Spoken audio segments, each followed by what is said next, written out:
Guest isn't planning on surfing this morning. Speaking of surfing, waves must not be that good. They're not this morning, or else our next guest would be out riding them because he's been doing it for 14 years every day. Yes, he's being called the best young big wave surfer in the world. Greg Long's just coming off winning the Maverick Surf Contest in January, and tonight he's nominated for 2 Billabong Double XL awards. San Clemente native Greg Long does join us right now. Welcome, Greg. Nice to see you. Thanks for having me. Usually we say thanks for getting up early, but this is would have been up pretty normal time for a couple hours. I have a question. I mean, anybody would know. I'm so terrified to get in the water. So my biggest thing that I want to ask you is, what is it like to ride these waves? And they're very, very large waves. Some of them, it's bigger than someone's house. Mm-hmm. At times, yeah.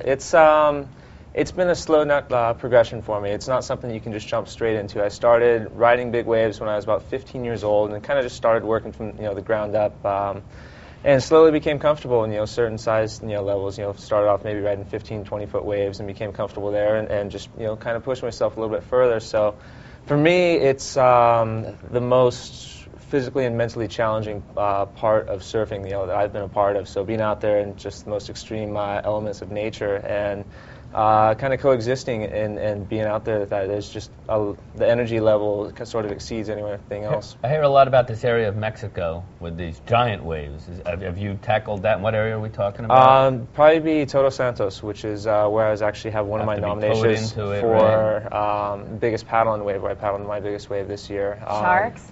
Sharks, they're out there. It's the ocean. That's but, the least of you can't think about it. An 80-foot wave will kill you. Yep. Okay. The XXL, right? That's what the awards are. They're as big as the Oscars for the world that you compete in. It is a pretty prestigious event, and to have even one wave nominated, it's quite a feat. There's a great number of big wave surfers out there, kind of actively chasing these waves around the world. So.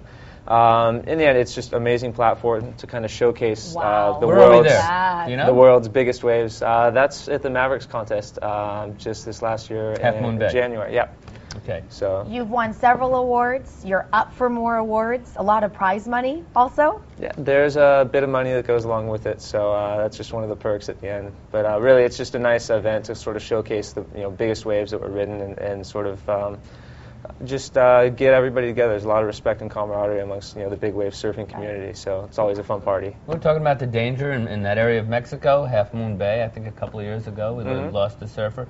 Worst wipeout that you've had? Worst wipeout that I've had was probably out at the Cortez Bank, which is an underwater seamount 100 miles directly off the coast of California here. And this would have been a few years ago. One swell ended up falling right at the bottom, which is pretty much the worst place, and ended up going up and over the falls. And at that point, it was still sort of an unknown for me, how a wipeout is there, because I only surfed it once or twice before. So I think it's just actual fear factor of those few seconds going over that really got to me more than the actual wipeout. But that one probably topped it. I want to talk to you a little. Are we going to stay at the next hour about the makeup of a surfer, because you got to be a little nutty, no? It depends. I mean, it's the same as anything. It's I was in the water from a young age, and just being in the ocean, I have.